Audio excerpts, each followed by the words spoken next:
Oi pessoal, tudo bem? Aqui é o professor Leandro e a gente está indo aqui para a nossa segunda aula de pirometalurgia. A aula de hoje é sobre secagem e calcinação. Tá? São dois processos que parecem, a uma primeira vista, muito descuidada. São dois processos que parecem semelhantes, mas de verdade eles não são tão semelhantes quanto podem parecer à primeira vista. Tá? Então eu vou começar falando primeiramente, tá, do processo de secagem. A aula de hoje ela foi feita para durar uns 20 minutos, tá? Mas às vezes eu venho com a minha cabeça aqui de fazer uma aula de 10 minutos e acabo fazendo uma aula de meia hora, né? Então, na aula de hoje eu imagino que eu vou demorar 20 minutos para explicar a secagem e calcinação para vocês. Quero fazer um outro alerta, né? Eu antes de falar de secagem já estou falando isso e agora eu lembrei que eu tenho que falar essas coisas, né? Quero fazer um outro alerta para vocês, é que nessa parte de secagem, o que acontece é que eu vou descrever alguns equipamentos, tá? E eventualmente eu vou fazer um desenho bastante grosseiro aqui na nossa telinha do sketchbook aqui, né? E aí vocês podem pensar assim, poxa, por que ele não põe uma figura decente e fica fazendo esses desenhos toscos aí, tá? Então existe uma razão, quando eu coloco as figuras, acho que se vocês assistiram hidrometalurgia lá, eu colocava figuras que eu conseguia citar, tá? Então figuras que saíram de algum livro que eu tinha, ou de algum livro digital que eu tinha, ou alguma figura que eu sabia de onde tinha saído. Os fornos de secagem e secagem, o processo de secagem de fato, né? Ele não tem um livro que fale de secagem. E nos livros aqui de metalurgia extrativa tem pouquíssimas informações de secagem, que é um processo razoavelmente, não vou dizer que é um processo simplório, mas é um processo razoavelmente simples, tanto a secagem quanto a calcinação. Tá? E aí não tem uma intensa disponibilização de figuras que fazem esses processos. Tá?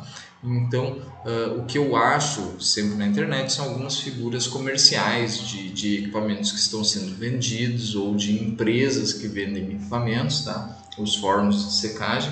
E aí, através dessas figuras, eu poderia colocá-las aqui, mas eu tenho medo, eu tenho receio de que haja um problema de propriedade intelectual, porque eu não vou conseguir citar e talvez a empresa se sinta de alguma forma lesada por isso. Então, por isso vai esse aviso, tá? Sobre o não uso de figuras, mas vocês podem pegar o nome dos reatores e procurar na internet, que vocês vão ver a figura equivalente desse meu desenho, que por vezes vai ser bem simplório. Também porque o equipamento é razoavelmente simples, tá, pessoal? Não vou também dizer que os equipamentos de secagem são equipamentos extremamente complexos, que também não são. Tá? Então vamos falar um pouquinho de secagem. Tá? É um processo que tá? Ele se baseia na evaporação da água. Tá? Na evaporação da água. Tá? Então, a ideia da secagem é, como vocês podem pensar intuitivamente, é me livrar da água. Né? Então, a gente já tem aqui uma temperatura base para que o processo de secagem ocorra, né? Temperatura acima da temperatura de ebulição da água, ou seja, temperatura maior de 100 graus Celsius. Tá? Mas aí vocês podem pensar assim, poxa, mas eu vi lá em tratamento de minérios, tá, que existe um processo que chama, eu vou pegar outra corzinha aqui, que chama desaguamento. Ou então espessamento também, os processos de espessamento e desaguamento, eles têm também a função de se livrar da água, né? Então a ideia do processo também é pegar a água e se livrar, certo? Mas nesses processos que vocês viram em tratamentos minéreos, a gente consegue desaguar e chegar num percentual de sólidos de um CPP, né? Vamos lá, CPP igual a 55 60% de sólidos. Tá? Então significa o quê? Com etapas de desaguamento, espessamento, eu consigo chegar até 60% de sólidos, né? de percentual de sólidos. Isso significa o quê? 40% pode ser água, né? Aliás, é água, né? Então é um material bastante úmido, né? Se eu fizer etapas de filtragem, eu acho que eu consigo chegar até alguma coisa do tipo 12% de água, tá? Então, etapas de filtragem também, tá? Filtragem, eu posso chegar a algo, um CPP, tá? Essa informação aqui eu vou dizer para vocês que não está na minha colinha, então ela muito provavelmente é imprecisa, tá? Então, mas eu, pelo que eu me lembro, eu posso chegar até cerca de 15%, tá?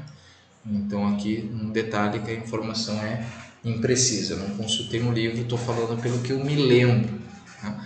E no caso da secagem, a gente olha para o processo de secagem, ambos os processos, a ideia é se livrar da água, né? No caso da secagem, eu posso, dependendo do meu processo, chegar até um CPP de 100%. Tá?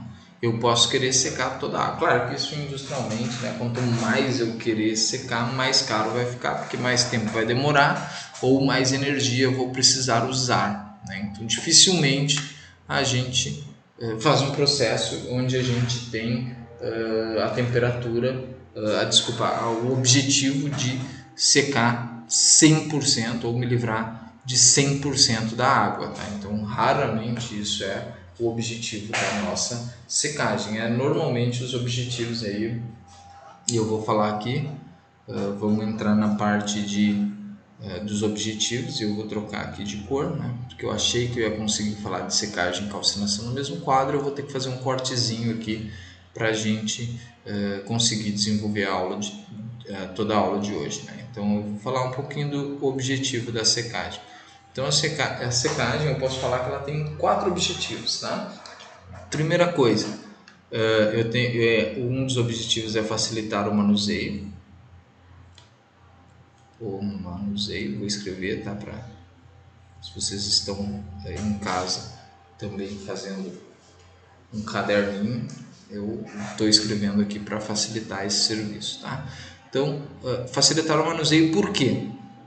Quanto mais próximo, quanto maior a quantidade de água que tem no meu sólido, mais próximo ele vai ficar de um líquido, né? Então, eu trabalhar com um material com 55% de sólidos, ou seja, 45% de água, ele é um material muito mais pastoso do que sólido, certo? E aí, quando eu tenho um material muito cheio de líquidos, eu posso, de repente, dependendo da quantidade, né, se for coisa do tipo 10, 15, 20% de sólidos, é mais fácil transportar através de um tubo do que dentro de um caminhão, certo?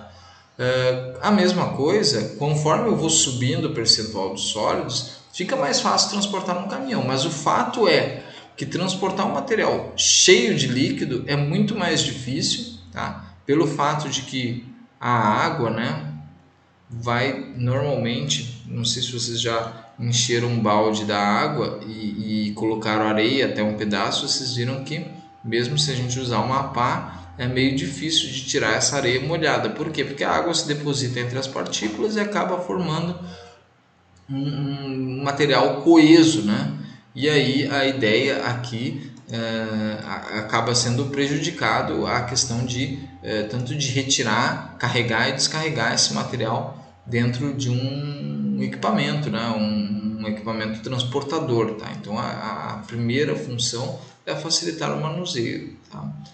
Agora vamos colocar a nossa segunda função aqui, tá?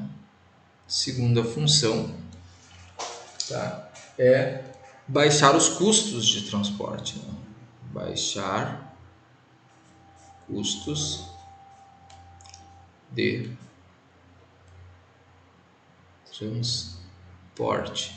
Tá, vamos pensar então no nosso material, tá? Nosso material, vamos dizer que eu tenho aqui o meu material com um volume V e uma massa M. Se esse meu material está úmido, onde que a água vai ficar? A água vai ficar no meinho aqui, né? Ela não vai aumentar o volume do material. Ela vai aumentar o quê? Ela vai subir a massa do material. E aí eu vou precisar de equipamento. Se antes o meu caminhãozinho carregava 1 metro cúbico de material porque ele pesava X toneladas, quando ele está úmido, o mesmo metro cúbico vai pesar mais do que essas X toneladas, vai pesar Y toneladas. E a gente sabe que material úmido pesa mais que material seco. Tá? Então, baixar os custos de transporte significa o quê? Baixar a massa do que tu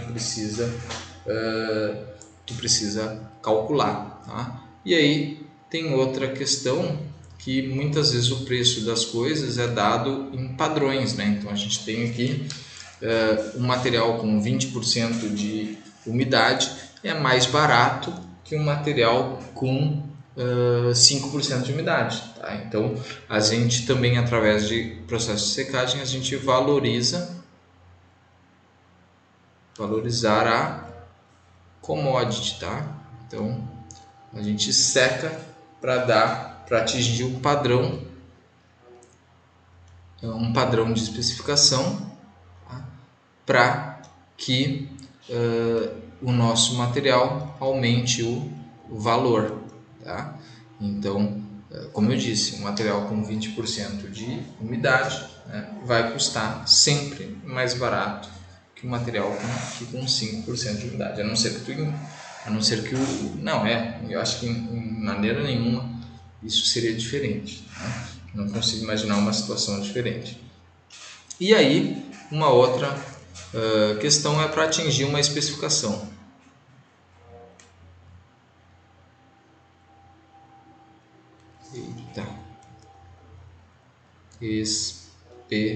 Especificação, tá? Significa o quê? Vamos pensar, se aqui eu queria atingir uma especificação para valorizar o meu material, quando eu tenho uma etapa intermediária e a secagem com frequência, inclusive aqui em pirometalurgia, a gente está estudando a secagem, apesar de eu antes ter falado valorizar uma commodity, é quando a gente já está vendendo aquele material em pó, né? De uma maneira não acabada, aquilo ali é uma commodity, é uma matéria-prima para outras coisas, né? Já quando a gente fala de secagem para atingir uma especificação, é aquele tipo de situação assim, onde vamos pensar que eu estou pegando o meu material lá de uma flotação de sulfeto de cobre, né? E aí esse meu material no processo de flotação é feito meio úmido, então esse material tem bastante umidade. Só que eu faço uma secagem porque o meu forno de ustulação lá na frente, ele não aceita material com mais de 15% de umidade. Então, para que eu estou fazendo secagem naquele caso ali? Eu estou fazendo secagem naquele caso especificamente para atingir a especificação do próximo equipamento.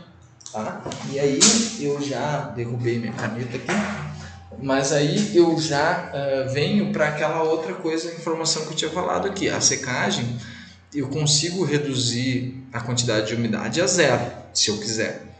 Mas normalmente o que a gente faz é atender uma especificação de quantidade de umidade, tá?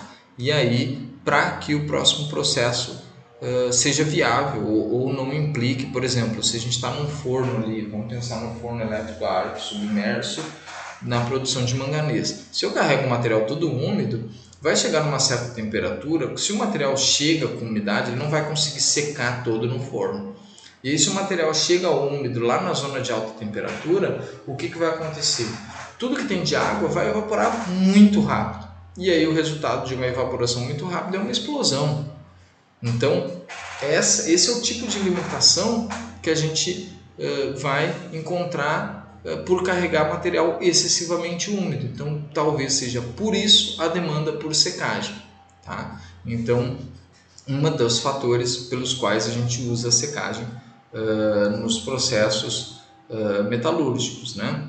Tá? Então agora vamos adiante aqui falar um pouco dos equipamentos, tá? Então tem dois tipos de equipamentos, tá? Vamos tentar pegar cores diferentes aqui, tá? Então primeiro vamos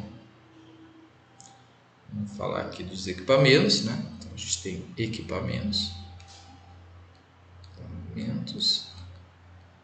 tá? E aí a gente tem dois tipos de equipamentos diferentes. Tá? Primeiro vamos falar dos secadores, como que eu chamo aqui? Vamos olhar na minha colinha. São secadores diretos. Tá? A gente tem os secadores diretos. E aí os secadores diretos funcionam. Tem dois tipos de secadores diretos. Tá? O forno de tubo. O forno de tubo consiste basicamente num tubo, é bastante parecido com os fornos ali que produzem o clinker do cimento, que vocês vão ver mais para frente. Tá? Então, como funcionam os fornos de tubo? É um tubo onde por um lado a gente carrega a matéria-prima, tá? E aí no outro lado tem um queimador. Então aqui eu vou tentar desenhar uma chama, tá? Então tem um queimador aqui, tá? E a matéria-prima, esse forno vai girando, tá? E a matéria-prima vai cascateando, né? Formando uma cascata, tá? E essa matéria-prima em formato de cascata vai descendo em direção ao queimador, e esse queimador e esse forno ele funciona de uma maneira que a temperatura não passa muito da temperatura de evaporação da água, tá? Primeiro, por uma questão de custo, tu não vai aquecer mais do que tu precisa, porque aquecer significa ou queimar combustível ou usar eletricidade.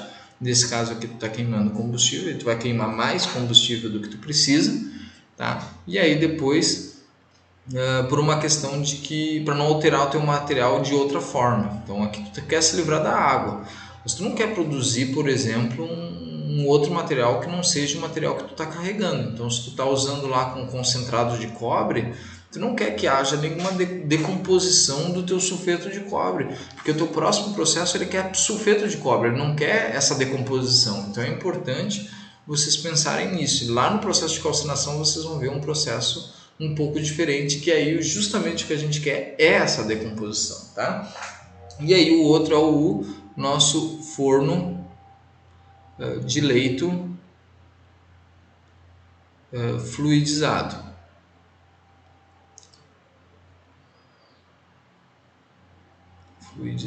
Tá? O forno de leito fluidizado, tá? Eu vou fazer um diagrama aqui mas bem simplificado, tá? Vamos fazer assim, um equipamento mais ou menos com essa cara aqui, tá? E aí ele tem uma grande câmara aqui, tá? E aí eu carrego um gás, tá? E eu carrego o meu sólido particulado, tá? Vou botar só aqui a abreviatura, tá? Sólido, tá? E aí o que acontece? O gás em contato com o sólido, gás em alta pressão, tá? Em contato com o sólido, essa massa aqui. E aí aqui eu tenho a bica de entrada e aqui eu tenho, vou fazer aqui, uma bica de saída, tá? E esse meu sólido, ele vai se comportar como se fosse um fluido, tá? Então esse gás com o sólido em alta pressão, tá? Vai se comportar como se fosse um fluido, tá? Como se fosse um líquido. E nesse processo a água vai ser evaporada e aí eu consigo separar o sólido do gás, né? E aí obter um material razoavelmente seco, tá? Aqui o que eu estou desenhando é um tipo de forno de leito fluidizado. Eu acho que inclusive os fornos de leito fluidizado para esse tipo de processo são fornos com formato quadrado, tá? Então um caixotão assim, onde gás e os sólidos são injetados, o gás em alta pressão, e formam esse leito fluidizado, tá? E aí vamos fechar a aula, essa parte da aula de secagem, falando dos secadores indiretos. E aí eu vou falar um pouquinho das diferenças dele, indiretos. Tá? Primeiro, aqui vocês veem que os gases que vão promover a secagem, né, que vão trocar o calor, que vão fornecer o calor, aquecer a nossa carga, eles entram em contato com a minha carga. No caso do secador indireto, vocês imaginem que às vezes o meu material pode reagir com o gás e eu não desejo isso. Tá? Aqui é mais para materiais inertes a essas atmosferas, tá? Porque eu não desejo que haja reação entre o meu material e o meu gás nos processos de secagem. Tá? Então, nesses processos de secagem, onde a gente tem o secador de tubo ou de leito fluidizado, o gás entra em contato com o meu material, mas esse contato não produz um produto diferente do que eu desejo, né? Ou diferente do que eu carreguei. Ele só elimina umidade. Se eu fizer isso, eu posso promover alguma alteração, especialmente quando a gente está trabalhando com sulfetos, por exemplo, pode acontecer a oxidação desses sulfetos, formando ou sulfatos ou óxidos, e isso é indesejável. Tá? E aí, nesses casos, eu posso usar secadores indiretos. Tá? E aí, um exemplo de secador indireto é um secador onde eu tenho aqui um tubo, e dentro desse tubo, agora vai ser difícil de desenhar isso aqui, mas dentro desse tubo eu tenho vários tubos dentro do tubo, mas com tubos pequenos aqui. Tá? Então aqui, cada risco desse aqui vai ser um tubo. Tá? E dentro desse tubo eu faço circular um gás quente, então esses tubos ficam quentes. E a minha carga, esse material, deu ruim aqui, tá? Esse material, esse tubo gira, tá? E esse material fica cascateando dentro, fica formando uma cascata de sólidos, né? E esses tubos quentes dissipam o calor que vai evaporar a água. Tá? Então essa é a maneira como tu evita o contato entre o sólido e o gás, que está promovendo a nossa evaporação da água. Tá? E aí aqui eu vou chamar o nome de o secador indireto. Esse é o único equipamento que a gente tem como utilizado, né? O tubo a vapor. Tá? Então esse é o segundo tipo de equipamento. Tá? Agora eu vou ter que fazer um corte para a gente ir para a segunda parte, que é a parte de calcinação. Tá? Então aqui eu expliquei secagem, eu imaginei que ia durar 20 minutos, a gente já está chegando em 23, 24 minutos, tá? Então eu acho que mais uns 10 minutos eu consigo explicar a calcinação, tá bom? Então eu vou pausar a aula, tirar esse material aqui que eu escrevi e aí a gente vai para a parte de calcinação. Bom, então seguindo a nossa aula aqui, depois de eu ter retirado tudo que estava escrito aqui, vamos falar um pouquinho de calcinação. Tá? Um pouco mais curto essa parte. A calcinação nada mais é, tá? Vamos tentar fazer uma definição aqui, né? Definição. O que é calcinação? Tá? A calcinação é o aquecimento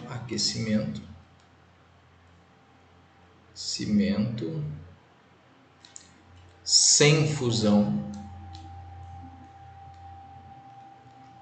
de um material, tá? Para causar decomposição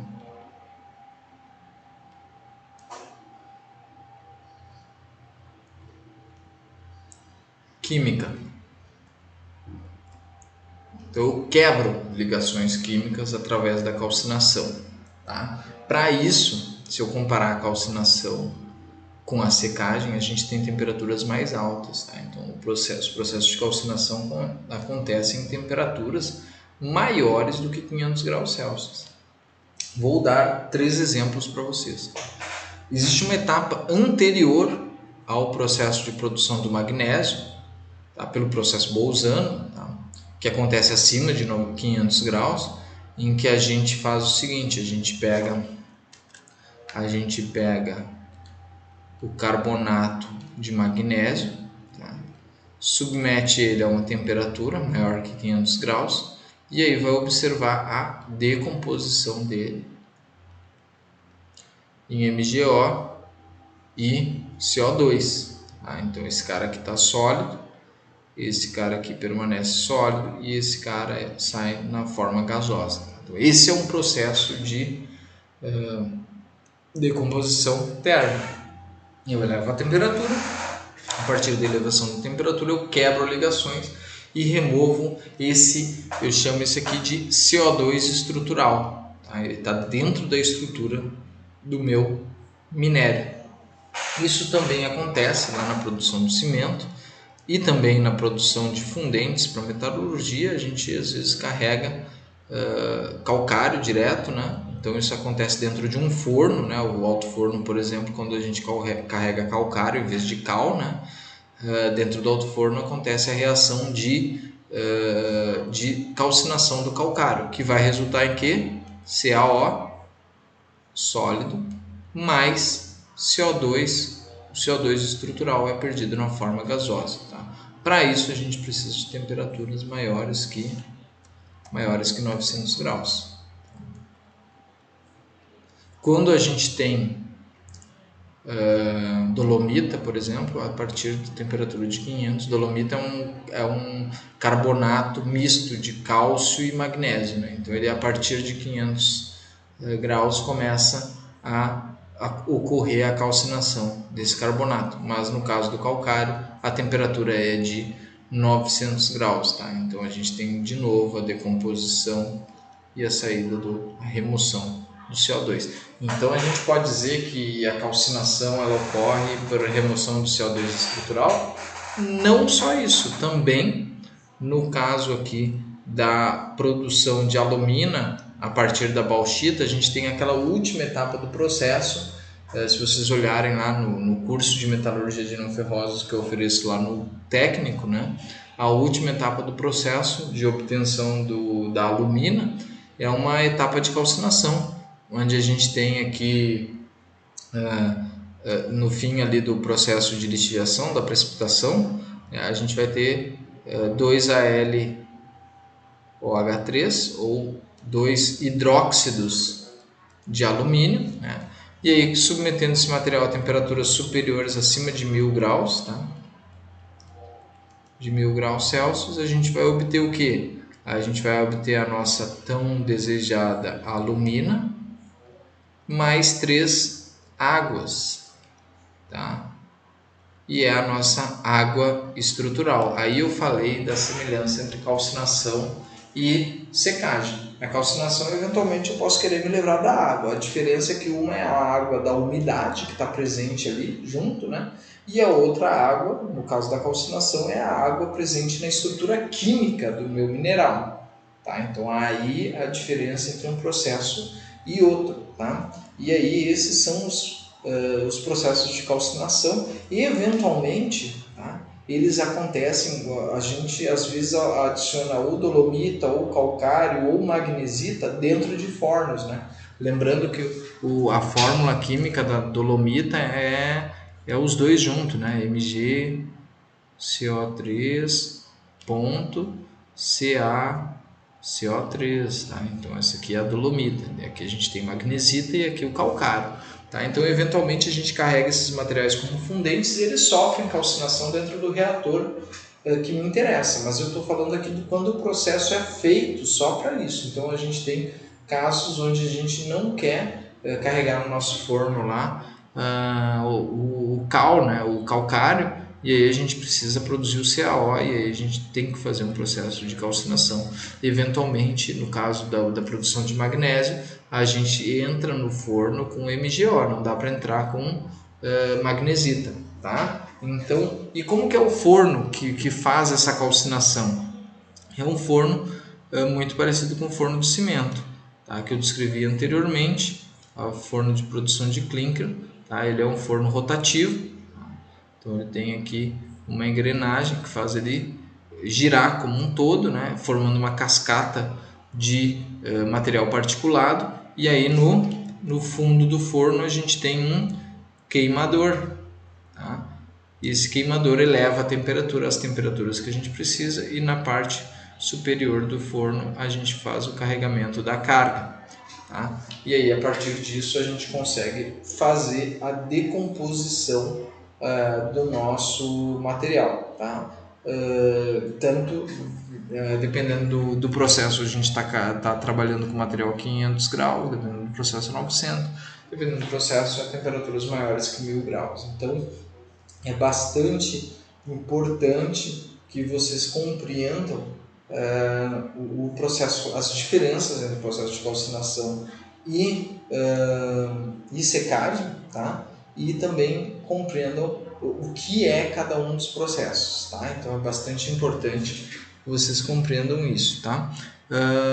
Os reatores, vocês podem procurar figuras mais ilustrativas. Eu não quis colocar uma figura pegada de um lugar onde eu não conseguiria fazer a citação, tá? Então por isso eu não coloquei essas figuras, tá?